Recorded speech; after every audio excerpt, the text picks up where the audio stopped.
여러분 안녕하세요. 지난 시간에는 생물을 분류하는 두 가지 방법에 대해서 공부를 했습니다. 한 가지 방법은 인위분류라고 해서 생물을 인간의 편의에 따라서 분류하는 방법이었고요. 두 번째 방법은 자연분류라고 해서 인간의 편의가 아닌 생물의 특성에 따라서 공통점을 찾아서 기준을 세우고 그 기준에 따라 자연을 분류하는 방법을 자연분류라고 했었습니다. 그리고 과학자들은 자연분류 방법으로 생물을 분류한다고 공부했습니다. 자, 오늘은 지난 시간에 예고한 대로 좀 더 구체적으로 지구상에 존재하는 이 수백만 종의 생물들을 어떻게 분류할 것인지 이 생물 분류 방법에 대해서 조금 더 구체적으로 배워보도록 하겠습니다. 그래서 첫 번째 무엇을 공부할 거냐면 생물의 분류 체계에 대해서 공부할 것입니다. 지난 시간에 살짝 언급한 생물을 분류하는 가장 기본 단위가 종이라는 것은 여러분이 이미 알고 있을 거예요. 그런데 사실은 이 분류 체계보다 훨씬 더 큰 분류 체계들이 있습니다. 자, 먼저 가장 큰 분류 체계, 그것이 바로 개입니다. 생물을 이렇게 많은 생물 무리가 있을 때 이거를 크게 한 5무리로 분류를 하게 되는데요. 이때 이 분류 체계를 뭐라고 하냐면 개라고 합니다. 그러면 같은 개에 속한 여러 개의 생물 무리가 있을 거 아니에요. 그럼 이것을 다시 또 분류를 해야 되겠죠. 그럼 이 분류를 하기 위해서 또 우리는 생물의 특성을 보고 공통점을 찾을 것이고 그걸 기준으로 세울 것입니다. 그 기준에 따라서 이 개를 개보다 조금 더 작은 단위로 분류를 하게 되는데 이때 개보다 작은 단위의 분류 체계가 뭐냐면 문입니다. 그러면 또 같은 문 안에 속하는 생물 무리들이 있겠죠? 이것을 다시 또 기준을 세워서 좀 더 작은 단위로 분류를 하게 되는데 이 분류 체계가 강이고요. 같은 강 내에 있는 그 생물 무리 중에서 다시 또 분류를 하게 된다면 그것은 모. 그거보다 또 작은 단위는 과. 그리고 소. 그리고 가장 최종적으로 남는 그 분류 체계는 바로 종이 되겠습니다. 그래서 선생님이 예전에 이거를 외울 때 그냥 선생님은 약간 노래 부르듯이 이렇게 외웠어요. 개문, 강목, 과속, 종. 뭐 이런 식으로 선생님이 공부를 했는데 그러면 고양이를 예시로 들어서 이 분류 체계에 따라서 어떻게 분류를 해나가는지 한번 살펴보겠습니다. 여기 있는 이 무리들 전부가 다 동물계에 속하는 아이들이에요. 그런데 이제 이걸 다시 또 작은 단위로 분류를 하기 위해서 공통점을 찾아보니까 얘네들이 공통적으로 척삭이 있는 동물과 없는 동물로 나눠지는 거예요. 이 척삭이라는 것은 여러분 등을 만져보시면 그 척추뼈가 만져지시죠? 이 척추뼈가 여러분 발생 초기 때에는 좀 더 물렁물렁한 연골로 되어 있는 척삭이었어요. 이 척삭이 나중에 척추라는 단단한 뼈로 바뀌게 되는 것이거든요. 그래서 이 발생 초기에 척삭이 있는 이 동물이 있고 없는 동물이 있는데 이것을 척삭 동물문으로 구별해서 나누는 것입니다. 그래서 거기 그림에 나오는 동물들 중에서 나비는 척삭이 없어요. 그래서 나비는 다른 문으로 분류를 하게 되고 나비를 제외한 나머지를 척삭 동물문으로 넣습니다. 다시 또 이 척삭 동물문에 속하는 동물 무리 중에서 공통점을 찾아봐야죠. 자, 그랬더니 어떤 공통점이 있었냐면 포유가 뭐냐면 젖을 먹인다는 뜻이에요. 젖을 먹고 자라는 동물이 있고 그렇지 않은 동물이 있다는 거죠. 자, 여기 있는 동물들 중에서 젖을 먹지 않는 종물이 있죠. 어떤 거냐면 닭. 그래서 닭은 그 다른 강으로 포함을 시키고 이 젖을 먹는 동물 무리를 포유강이라고 해서 다시 또 분류를 합니다. 그래서 동물계, 척삭 동물문, 그리고 포유강까지 지금 분류를 한 거예요. 근데 다시 또 포유강에 속하는 이 동물 무리들 중에서 다시 또 공통점을 찾아보니까 육고기를 주로 먹는 동물들이 있고 풀을 먹는 동물들이 있다는 거죠. 그래서 다시 또 강보다도 더 작은 단위의 분류 체계의 목으로 나누면서 풀을 먹는 동물은 또 저쪽으로 보내고 나머지 육고기를 먹는 식육하는 동물 무리를 식육목으로 해서 다시 분류를 하게 되었고요. 이 식육목에 속하는 그 동물들 중에서 다시 또 다시 기준을 세워서 또 고양이과라고 해서 여기 속하지만 여기 속하지 않는 게 뭐냐면 개입니다. 그래서 여기 있는 것 중에 개를 제외한 나머지 것들을 고양이과로 또 분류를 하고요. 고양이과에 속하는 동물들 중에서 또 덩치가 커다란 그 사자를 제외한 나머지 삭은 여러분이 알고 있는 살쾡이를 말해요. 그래서 삭과 고양이를 고양이 속에다가 다시 분류를 하고요. 고양이 속에 속하는 삭과 고양이 중에서 다시 또 고양이를 한 종으로 분류를 해내게 됩니다. 삭은 또 다른 종이 되겠죠? 자, 이렇게 해서 고양이를 생물의 분류 체계대로 한번 쭉 분류를 해봤습니다. 이제부터는 무엇을 할 것이냐? 이제부터는 수백만 종의 생물들을 개 수준에서, 개는 아까 되게 큰 덩어리라고 그랬죠? 개 수준에서 분류를 한번 해보겠습니다. 그래서 어떻게 분류를 할 거냐면요. 생물을 구성하는 가장 기본 단위가 뭐죠? 세포죠? 선생님이 세포를 좀 간단하게 한번 그림을 그려볼게요. 이렇게 그냥 세포가 있습니다. 이 세포의 중심에 보면은 여러분 알다시피 핵이 있고 핵 속에는 이렇게 유전물질이 막 들어있습니다. 이거를 우리는 핵이라고 하고 이 핵을 구별짓는 핵을 둘러싼 이 막이 있죠. 핵막. 그리고 이 안에는 유전물질이 들어있어요. 자, 이제 이게 세포인데요. 모든 생물을 구성하는 세포가 이와 같이 생기지 않았던 거예요. 어떤 생물들은요, 핵막이 없이 그냥 유전물질이 이렇게 나와 있어요. 핵막이 없이 유전물질이 그냥 있는 거예요, 세포 안에. 이런 세포도 있더란 말이죠. 그래서 생물을 크게 두 무리로 구별을 하는데요. 하나는 이와 같이 핵막이 없어요? 이거 어떻게 그래요? 얘는 그냥 유전물질입니다. 또는 핵이 없다고 표현하기도 해요. 이 핵막이 없는 이와 같은 세포를 뭐라고 말하냐면 원핵세포라고 말해요. 이 원은 무슨 말이냐면 원시적인 핵이다 라고 해서 원핵세포라고 말하고요. 이 핵막이 존재하는 이와 같은 세포를 진핵세포라고 말합니다. 그래서 이 진짜는 무슨 진짜냐면요. 진짜, 이것이 바로 이 진짜 핵이다. 그래서 진핵세포라고 말합니다.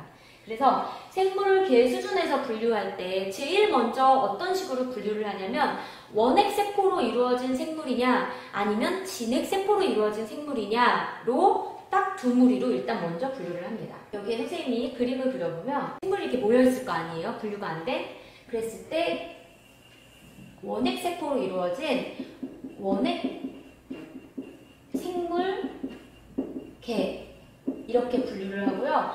이 나머지를 그냥 진핵생물이라고 말합니다. 그런데 이 진핵생물은 또 한 커다란 무리 아니에요. 이걸 또 다시 구별을 하는데요. 먹이를 얻는 방법으로 분류를 합니다. 그래서 먹이를 광합성을 통해서 스스로 합성하는 생물무리. 그럼 이거를 식물계, 먹이를 이렇게 잡아 먹어서 몸 안에 넣어서 소화시켜서 먹이를 얻어내는 이러한 생물물이 이거를 동물계. 먹이가 저기 있으면 그 먹이한테 어떤 물질을 이렇게 쏴가지고 먹이를 녹인 다음에 그거를 흡수하는 이러한 방법으로 먹이를 얻는 또 생물무리가 있는데 이거를 균계라고 합니다. 그리고 식물도 아니고 동물도 아니고 균도 아닌데 각각 얘네들과 비슷한 특징이 있지만 얘네라고 보기는 좀 어렵고 그렇다고 원핵세포로 이루어져 있지도 않은 나머지 생물무리를 그냥 다 이렇게 뭉뚱그려가지고 뭐라고 말하냐면 원생생물 이렇게 말해. 원생생물계. 그래서 진화론적인 입장에서 보면은 이 식물과 동물과 균의 근원이 되는 생물이 아닐까. 그래서 여기서부터 발달되어서 식물이 되기도 하고 동물이 되기도 하고 균류가 되기도 하지 않을까라고 보고 있는 것이 바로 원생생물계고요. 원생생물계에는 굉장히 많은 종들이 포함되어 있고 아직도 분류하지 못해낸 생물도 많이 존재합니다. 그래서 오늘은 원핵생물계, 이 위에 있는 원생생물계에 대해서 좀 더 구체적으로 살펴보도록 하겠습니다.